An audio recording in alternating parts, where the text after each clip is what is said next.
Әлемде бәрі де Шекспир деп жүреді. Сонда неліктен Шекспир соншама әйгілі болып кетті? Адам қалай дамыса, тіл де дамиды, ал тілді дамытатын адам. Ағылшын тілінің дамуына көп үлес қосқан сол баяғы Шекспир. Ол қазіргі ағылшын тілінің қалыптасуына үлкен үлес қосып, жаңа сөздерді енгізіп, грамматикалық конструкциясын қалыптастырды. Ал қазақ тілінің дамуына ықпал еткендер кім?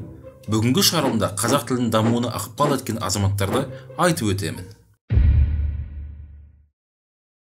Әрине, ең әуелі тілімізді сақтап дамытқан деп барша ата-бабаларымызды айта аламыз. Себебі ата-бабаларымыз қандай болмасын қиындыққа қарамай тілімізді сақтап қалды. Қазақта ауыз әдебиетінің де көркеюі барша ата-бабаларымыздың еңбегінің арқасы.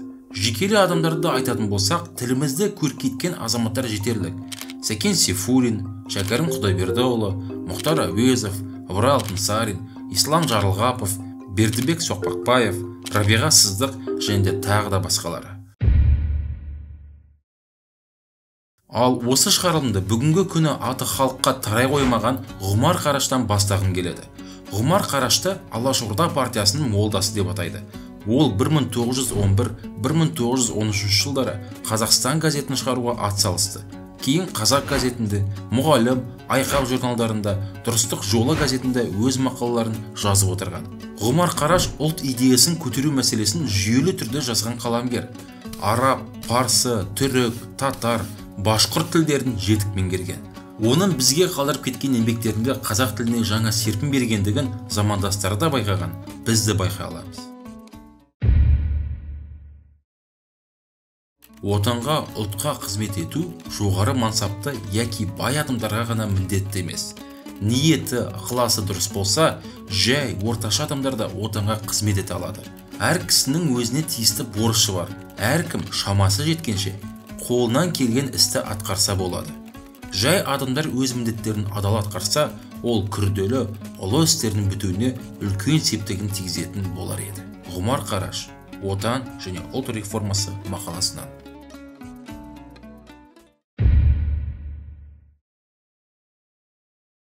Жүсіпбек Аймауытов.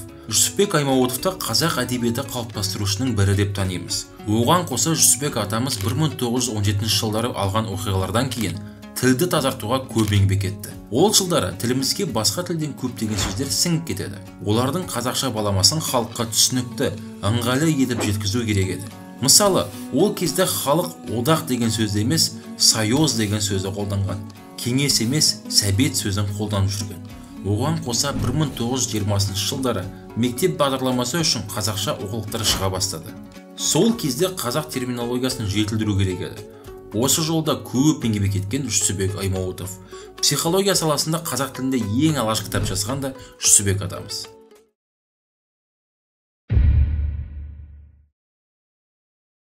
Ана тілі жүректің терең сырларын, басынан кешкен дәуірлерін, қысқасы жанның барлық толқындарын ұрпақтан ұрпаққа жеткізіп, сақтап отыратын қазына.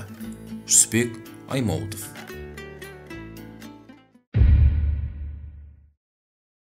Міржақып Дулатұлы. Тіл даму үшін оның қолданушылары да болу керек. Яғни халықты сол тілде сөйлеуге үгіттеу керек, ояту керек. Міржақып Дулатұлының 1909 жылы шыққан Оян қазақ өлеңдер жинағы халық арасында тарай бастайды, қазақты оятады. Ал 1910 жылы қазақ әдебиетінде прозалық үлгіде жазылған Бақытсыз жамал атты тұңғыш қазақ романы шығады. Оның да авторы Міржақып Дулатұлы. Ал бүгінгі күні математика сабағын қазақша қиналмай оқып жүрміз. Оны да Міржақып Дулатұлының арқасы деуге де болады. Ол кезінде есеп құралы кітабын жазып кеткен еді. Сол оқу құралында ол көбейту кестесі, шақырым және тағы басқа терминдермен қазақ балаларын таныстырған. Оған қоса есеп құрастыру, мысал келтіру барысында да автор қазақтың тұрмыс салты мен тіршілігіне сай келтіріп жазған. Қазақ тіліне басқа да сіңірген еңбегі зор. Көзіңді аш, оян қазақ көтер басты, өткізбей қараңғыда бекер жасты, жер кетті, дін нашарлап, хал харам боп, қазағым енді жату жара басты. Міржақып Дулатұлы.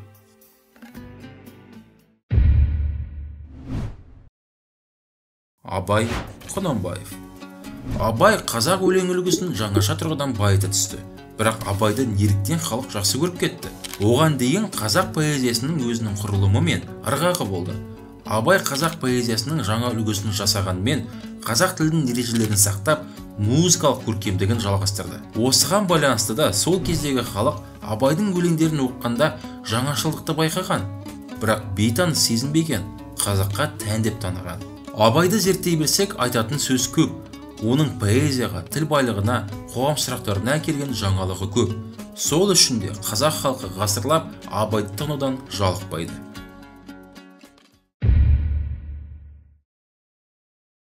Кейбір адамдар ішсем, жесем деп дүниеге келеді. Ал кейбіреулері білсем, көрсем деп келеді. Абай. Ахмет Байтұрсынұлы. Қазақтың ұлт ұстазы. Егер мектепте балаларға сауат ашып, қазақ тілінің қыр-сырларын пән мұғалімі түсіндірсе, осының бәрін жинақтап, қазақ тілінің қыр-сырын, заңын барша халыққа түсіндірген Ахмет Байтұрсынұлы. Ол қазақтың төл әліпбиін қалыптастырып, емле ережелерін бізге жазып кеткен. Оның жазған еңбектерінің арқасында қазақ тілі жоғалмай көркейе түсті. Орысша оқығандар орыс сөзінің жүйесіне дағдыланып үйренген. Ноғайша оқығандар ноғай сөзінің жүйесіне дағдыланып үйренген. Қазақ сөздерін алып, орыс я ноғай жүйесімен тізсе, әрине ол нағыз қазақша болып шықпайды. Сондай кемшілік болмас үшін әр жұрт баласын әуелінде өз тілінде оқытып, өз тілінде жазу, сызу үйретіп, өз тілінің жүйесін білдіріп, жолын танытып, балалар әбден дағдыланғаннан кейін басқаша оқыта бастайды. Біз де тілімізді бұзылмай сақталуын тілесек, өзгелерше әуелі ана тілімізбен оқытып, сонан соң басқаша оқытуға тиіспіз. Ахмет Байтұрсынұлы. Көріп тұрғанымыздай тілімізді дамытып, жетілдіріп отырған азаматтарымыз баршылық. Мен бүгінгі шығарылымда әдейілеп оларға орын берген жоқпын. Жай ғана тізбелеп айтып кеттім. Себебі әрқайсысының қалдырып кеткен еңбегі үлесі зор. Әрине, тілімізді зерттеп, жетілдірген адамдар айтып өткен тұлғалармен шектелмейді.